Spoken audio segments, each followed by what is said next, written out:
Let's start with where we are. Just sort of set out what you think the terms of the coming debate and the coming negotiations, if there are to be negotiations, are.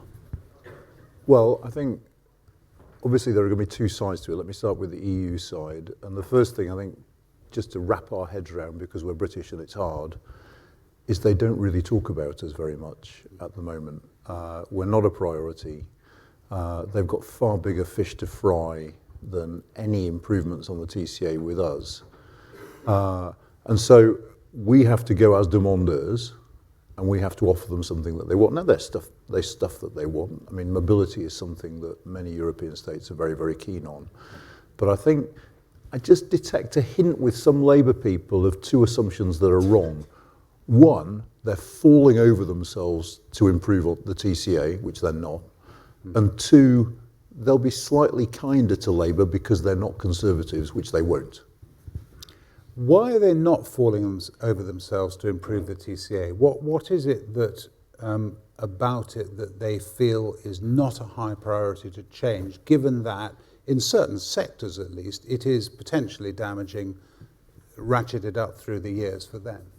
I think three things. Firstly, because the TCA was disproportionately good for them. They had a good surplus with us. We had a services surplus with them. I think secondly, because the European Union has changed fundamentally since we left and become far more inward-looking and far more protectionist in nature. And so they're less interested in being open. And I can't remember the third thing now, but it was really clever, and it'll come back to me now. It'll come back to me. It's always the trouble with the third thing. Yeah, you should never do. That's a we will come to the error. Third thing after my third question. Do you have a sense, so that sets out the TCA thing. You said, I think you just said, there are things we can offer. Yeah. Are they in the trade sphere or are they in other spheres? People talk about military leadership, etc. Are there other spheres that will impact on this discussion? Yeah, mobility. Youth mobility is something many European countries want to see. But they've turned that down, haven't they? No, they haven't turned it down. I think what happened was the European Commission did this communication to member states saying this is what we should think about negotiating with the Brits. I think they did it as a defensive reaction because they were getting concerned that some national capitals were trying to negotiate bilaterals with the UK, and there was a pushback against that. That's why they brought that paper out, I think, to try and stymie those attempts to do things with individual states.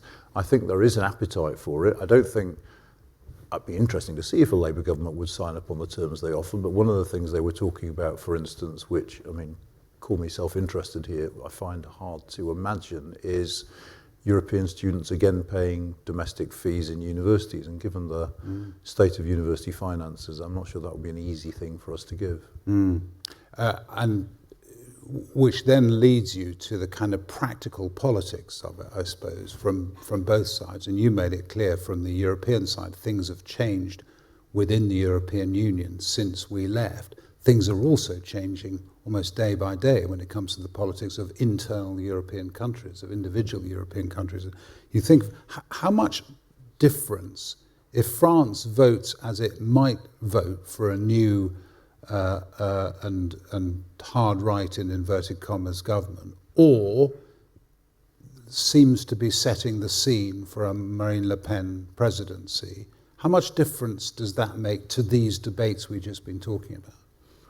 Well, paradoxically and slightly uncomfortably, it might actually make things easier in the sense that European populists, A, are very fond of Britain, B, quite like watching us do Brexit, and C, might quite like to do things that irritate the European Commission. So you could imagine a Geert Wilders prime ministership in the Netherlands, sort of the first thing he'd do is come over and say, do you want a youth mobility scheme? No need to talk to the Commission, because my electorate quite likes me doing things they don't like. Now, whether a Keir Starmer finds it comfortable to sit down with those people and talk in those ways is a wholly different question. You might find it more comfortable than talking to Donald Trump, I suppose, in some respects. Yeah, if that's the alternatives he has. We're talking levels of uncomfortableness here, yeah. But the one thing that will change, and it will change on the 18th of July, I imagine, at Blenheim, when we have the European political community, is the United Kingdom will become a country that wants to be a leading player in Europe, that wants to be friends with its European partners, and that wants to see the European integration project succeed. And that marks a significant break from what we've had to get used to. But then we're back to mood, aren't we, and vibe, and that kind of sense that you say is wrong, actually, in senior Labour politicians, where they say, in a sense, that's enough, actually. They're going to be nice to us because we're Labour. I think they will welcome it, and I think there's stuff we can do together, and I think in the security and foreign policy spheres there's all sorts of stuff we can sign up to with them. I think when it comes to the fundamental rules of the single market, that will be far less possible. I mean, we'll have to wait and see. The European Union, as I said, is changing. The European Union is going to have to change. They're going to have some really painful debates about how not to let Ukraine join while giving it the impression that they're very keen on letting it join, is I suspect where that goes. That might involve becoming more flexible and actually allowing the sort of cherry picking they wouldn't let us do. So there is scope for this, but I think the initial reaction from the European Commission to us saying, we'd like a bit of chemicals, we're not so hot on freedom of movement, would be to say, we refer you to Michel Barnier's staircase again. Yeah, yeah. And it was interesting, chemicals. So in the FT very recently, Rachel Reeves talking specifically about chemicals and saying we'd like to do a deal. I think her phrase was something like, my constituents voted leave. She's a constituency in Leeds. My constituents voted leave because they wanted to reduce immigration. They didn't vote leave in order to destroy kind of chemical regulations around Europe. When she said that, what impact do you think potentially, and I take your point, they're not thinking about us much at the moment, but potentially that kind of thinking, does that open doors? Yeah, I think it does. And I think there is scope for some negotiation in certain specific sectors, bearing in mind two things. One, the European Union doesn't want to even give the appearance of making allowances for us, not least because if you get these populist leaders inside the European Union, they might start saying, actually, we don't want to do that bit anymore. Then it becomes really, really problematic. And the second thing is the eye to the future, isn't it? Is the willingness of the European Union to negotiate is going to hinge partly on how big the majority is, how long it looks like they're staying in government, and what the Tories in opposition are saying. Because there's no point doing some lengthy 5-year negotiation with the United Kingdom if you know for a fact that the Tories are going to come back in 10 and rip everything up. Do you think, I mean, what you were saying about the right-wing parties potentially being an opportunity in a sense for a new government here, because they quite like Brexit and they like the idea of Britain anyway, and they like us, does that also extend to their dislike of environmental legislation, which could then ease the way for Labour to also slide back a bit on some aspects of that? And we were talking earlier about the whole business of zero-emission vehicles and the mandate, and which companies, including companies here today, have complained about, that actually you get a bit of space given to you to at least slow the pace on those things because of things that are happening in Europe. Kind of, except what I'd say is most of the populist parties are very protectionist. And going back to the previous session when we were talking about rules of origin and EVs, I mean, I'm quite a glass half empty sort of guy, so this is predictable, but I wasn't so much amazed and pleased that they came to an agreement to defer the deadline to 2027. I was more appalled by the fact that the European Union seemed set on doing this sort of act of self-harm in the name of fostering their own industry. And I think those tendencies, those sort of insular protectionist tendencies, probably get worse if the far right come into power. I mean, it varies by country. But, you know, Marine Le Pen is not a globalist free trader. No. Another kind of a sort of vibe question, I suppose, but it's a really important one. We're too old to be using that. We're too, no, I think I could use it quite convincingly, actually, and you'll have to decide for yourself. If Trump is re-elected, does that then have an impact on us and Europe, in a sense? So there's a sort of, does that give Labour then, a Labour government, a kind of a further opening to be able to say to people here, look, we've got to do X, Y, Z, we've got to have this close relationship because look at the alternatives that are offered to us? I think so in foreign policy, but let me say several things and not say how many, so I don't make that mistake again. Have you got to number 3 yet? Yeah. No, number still, 3 has been properly lost, hasn't it? Anyway. The state of my memory. Let's not talk about that. I think, firstly, we can work together with them on foreign policy. Yeah. Okay. I think there'll be openness to that from day one, and David Lammy's made it clear that with or without Trump, he's keen to work more closely with the Europeans. I think, secondly, if we were really going to hedge about a Trump presidency, we needed to have started 10 years ago. So a lot of this stuff that we're going to prepare for an American disengagement from NATO is nonsense, because actually the Europeans are so woefully underprepared in terms of the kit they have, the capabilities of their deployment. It is a long-term project. And the third thing, which is crucial, I think, is there is a distinction between the political and the economic. So the European Union will sign a foreign policy deal with us that might involve more symmetry, more contacts. What they will not do, and this goes back to what I was saying before about them becoming more protectionist and autarkic, is give us access to the European Defence Fund, which could be the seeds for a future European defence industry that allows us to build the capabilities we need to be self-reliant. On that, they only allow members of the single market in. Right. And so there's a real tension between the EU's position on we're all in this together and the UK is a very close ally, and the EU on the economics of security, which is, sorry, you can't play because you're not in the single market. Right. So 2 questions. Number 1, you're an academic, so you can use the word autarkic without any kind of sense of anyone. What does it mean? What is autarkic? Self-reliance. So yeah. Yeah. Okay.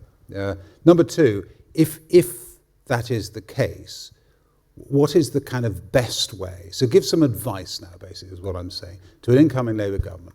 How should they approach Europe? What are the levers they should try to pull? Who are the people? How do they do it? I think you have to rebuild trust. Right. And I think the thing to do is to make Blenheim an absolute whiz-bang love fest to kick things off. You've got 40-odd European heads of state and government coming to Oxfordshire, and you just love bomb them.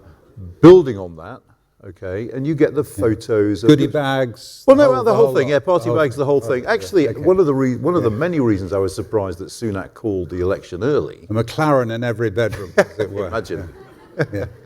But I think you start with that, then you sit down and say, we need to talk about security cooperation with you. You need to make gestures, and it might be, for instance, sending a few extra troops to Poland or the Baltic states, but showing that we can deliver on what we're talking about. And on the back of that, over time, say, look, we're obviously working together more closely, but if we really want to build the European capabilities of the future, we have to talk about some of this economic stuff. And I suspect that's the way to open it up. There's no guarantee it will happen, but I just think you need to build the trust and lay the foundations first, because actually the trust has been eroded significantly. Right. And when you say that to senior Labour people and behind the scenes, look, you know these people and they notice a lot what you say. Do you have a sense that there is a Labour Europe policy that they are not revealing on the Today programme or indeed anywhere else, but actually they have it? No, because it's in the manifesto. I mean, the stuff firstly, I should say I'm fantastically unconnected, and I've never seen any evidence that anyone listens to what I say, but it's kind of you to say so. But I think what they're going to do is there in the manifesto, and I think someone mentioned it in one of the earlier sessions. They're not going to commit to something that is going to drain political energy for a 4 or 5 year negotiation. And as I think might have been Chris who said earlier, the stuff they're talking about is trivial economically.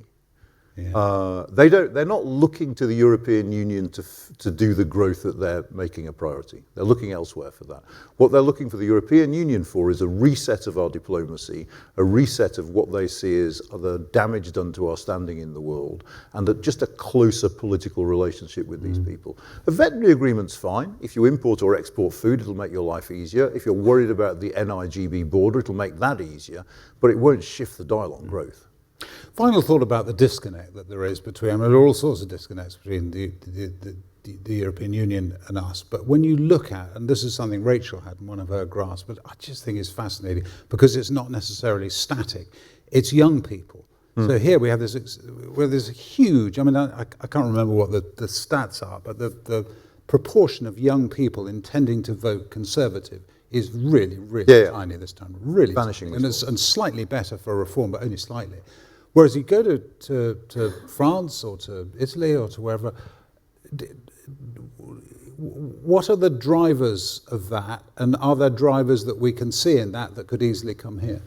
I mean, it's different in different countries. Yeah. So if you take the Dutch, one of the fascinating things about Wilders is his anti-immigrant, anti-Muslim sentiment is grounded in a defense of progressive liberal values. That is to say, these people don't like gay rights. And that's not a position Nigel Farage is going to find it easy to adopt, okay? Because Nigel Farage's form of right-wingism is culturally right-wing as well. So it's different there. The other thing that I think is really interesting in some European countries, and if you take the Dutch, if you take the French, and the AFD to an extent, the AFD are a bit of a mess, so let's leave them out, is these parties make an offer to young people on the economy.